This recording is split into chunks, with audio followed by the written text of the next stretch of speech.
Any content I did not produce is being used under fair use. Fair use. Fair use. And this is what the establishment warmongers want you to die for. A bunch of fucking Nazis. Nice to meet you. How are you, sir? We have, I think, the whole meeting. Thank you very much. Thanks, United States people of the United States, for all big support. President Biden, bipartisan support, Congress, and really, we thank you so much. Free or die. Free or die. Now you are free. Yes. And we will be. And the Russians are dying. It's the best money we've ever spent. Thank you so much. No, it's, you know, we're on let's see, it makes life possible. Yeah. Yes, more than 1,000 or so of sound we fight. And every episode is how to fight against, how to defend our people. Of our better selves in America. That there was a time in America that we were. So you're very welcome. What's going on, everybody? Uncle A-Bomb on my way to work. You know, I like to make my videos right now. So let's get into some of this shit. All right? Boycotts. If I told you I was boycotting Bud Light, Anheuser-Busch, Target, North Face, if I told you I was boycotting any of those brands, I would be a liar.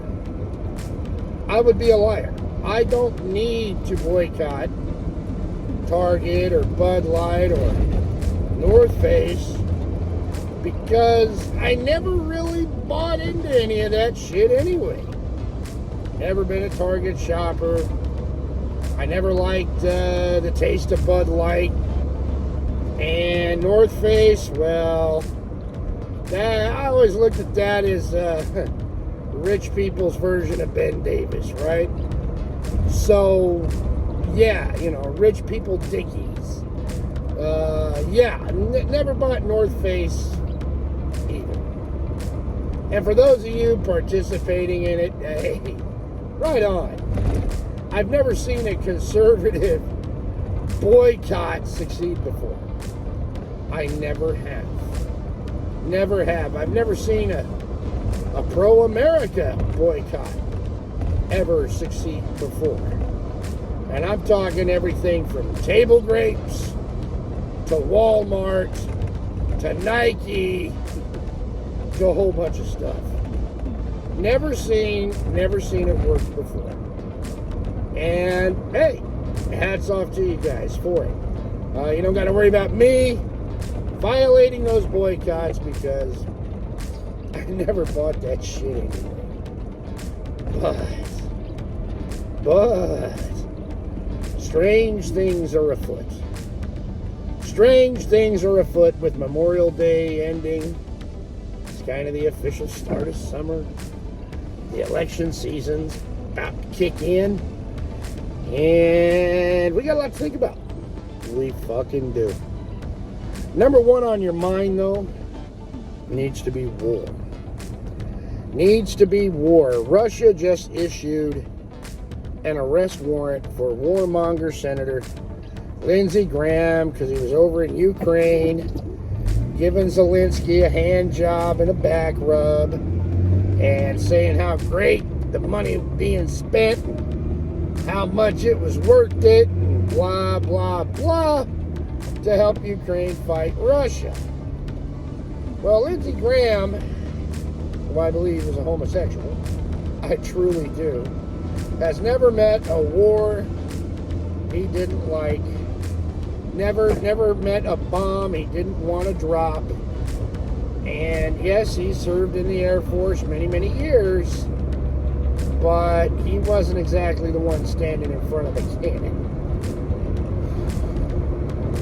Lindsey Graham is a puppet of the military industrial complex, as many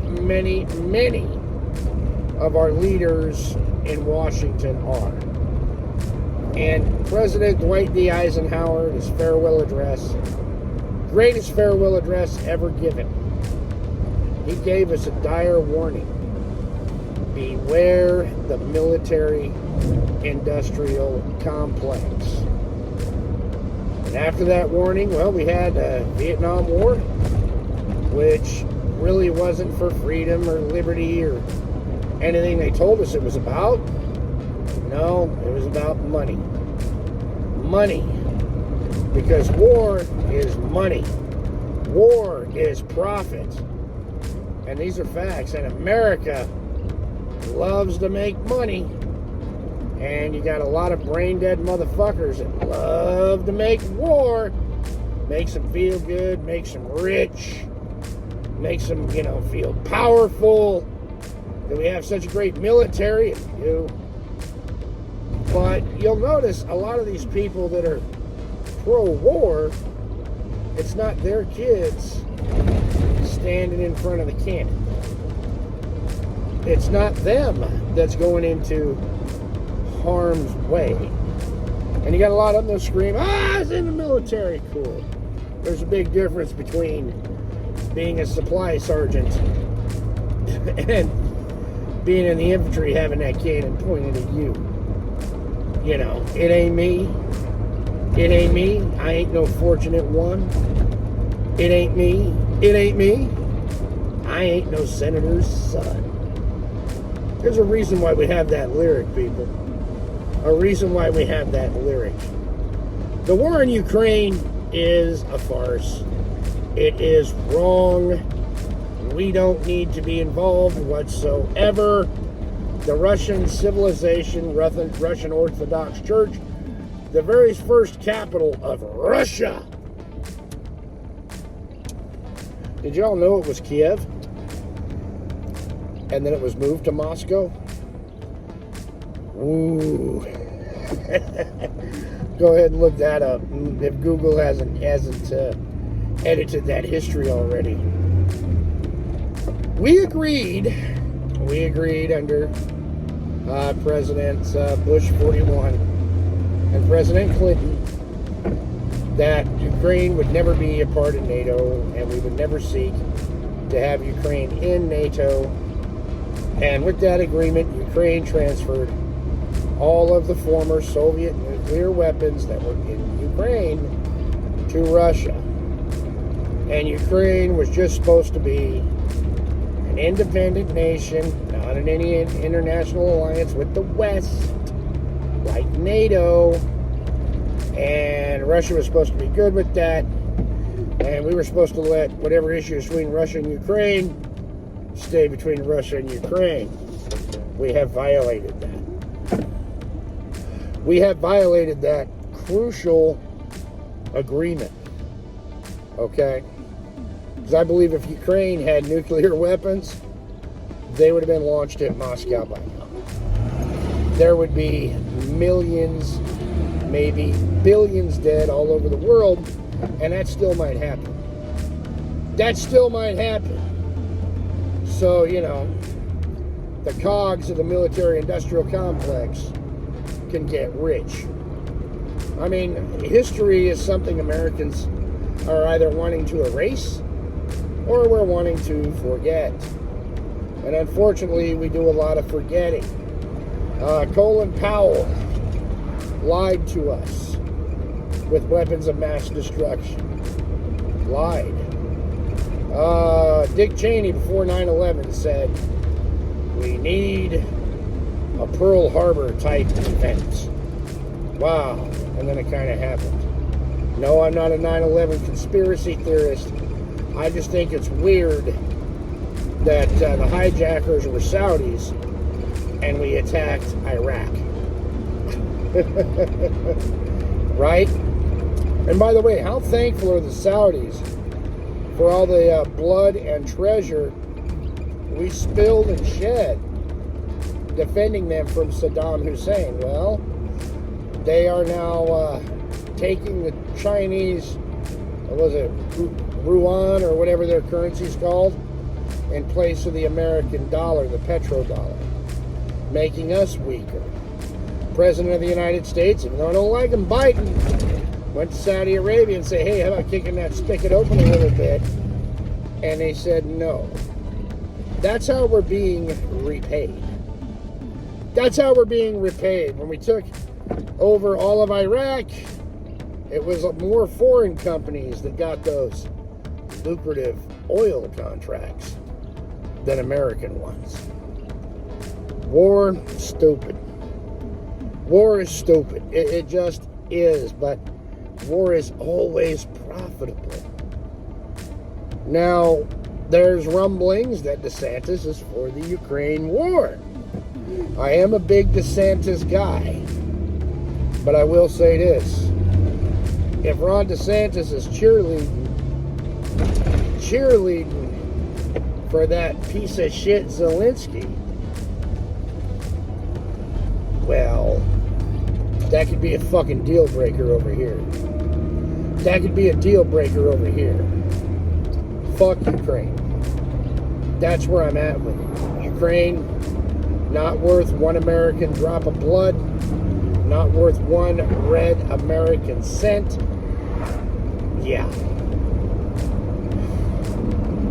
We need to take care of our own damn people before we go and fund corrupt foreign governments that have Nazis in their fucking ranks.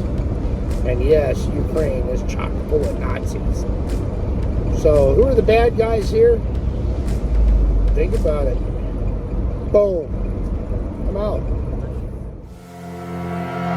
When the world lost its mind, when common sense suddenly became an uncommon virtue, Florida was a refuge of sanity, a citadel of freedom for our fellow Americans and even for people around the world. Ron DeSantis has decided to put his people first. Ron DeSantis taking a lot of heat over it, but he's not backing down.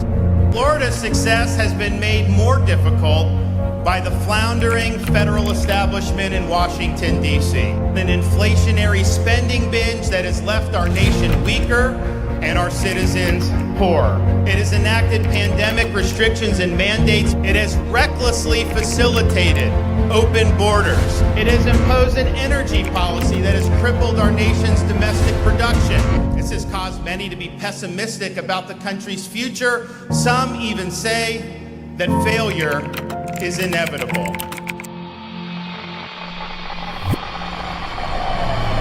Florida is proof positive that we, the people, are not destined for failure. DeSantis wins. He has made a promise, and he's making good on the promise. Florida is leading the nation. We are the nation's fastest growing state. We rank number one in education freedom. We are number one in economic freedom.